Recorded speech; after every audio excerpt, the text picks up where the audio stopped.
Hai para foodpreneur Indonesia, ketemu lagi dengan saya Dwi Setiarta, CEO dari The Consulting Business Consultant. Di kesempatan kali ini saya akan mencoba menjawab beberapa pertanyaan yang sudah masuk dari teman-teman foodpreneur Indonesia terkait sistem dan keuangan.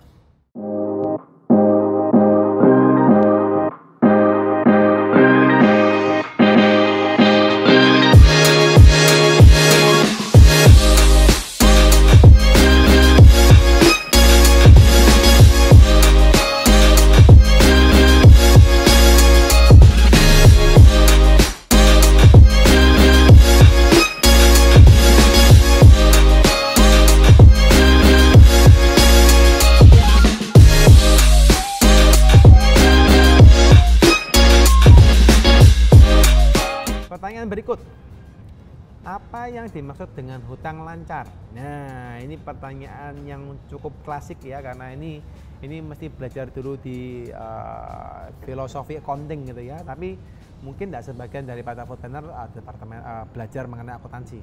Ya, so kita harus tahu sedikit lah tentang apa sih hutang lancar ya.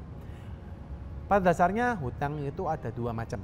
Yang pertama adalah hutang lancar, yang kedua adalah hutang jangka panjang. Jadi kalau misalnya hutang lancar, kalau diomong dari tadi ya hutang lancar dan jangka panjang. Berarti yang lancar biasanya rata-rata hutang yang temponya sebentar, gitu ya. Tapi kalau hutang jangka panjang rata-rata yang temponya lebih lama. Jadi itu perbedaannya. Nah, so kalau kita ngomong hutang lancar, apa yang dimaksud hutang lancar? Rata-rata adalah hutang yang kita boleh berhutang kepada orang lain yang masanya tidak lebih daripada setengah tahun. Ya, dan rata-rata hutang lancar itu biasanya seperti hutang usaha gitu ya. Jadi Anda sebagai entrepreneur, sebagai foodpreneur membeli misalnya barang kepada supplier Anda, misalnya supplier bumbu, supplier beras, supplier bahan daging dan sebagainya, supplier sayur. Nah, kadang ada supplier yang memberikan tempo atau misalnya memberikan hutang misalnya 7 hari. Kadang juga kalau misalnya daging mungkin cash. Kadang ada juga yang memberikan 1 bulan. Nah, ini namanya hutang. Ya, kita belum bayar.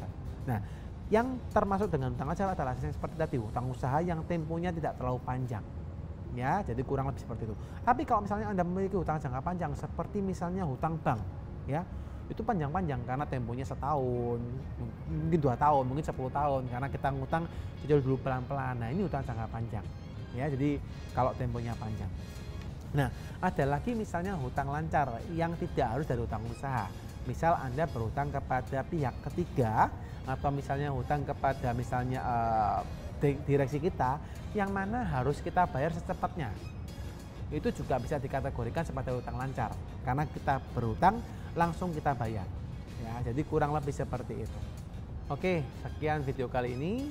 Semoga jawaban-jawaban saya tadi dapat menjawab pertanyaan ataupun keresahan daripada teman-teman foodpreneur Indonesia dan semoga dapat diterapkan juga di lapangan. Oke, thank you for watching this video dan sampai ketemu di lain kesempatan.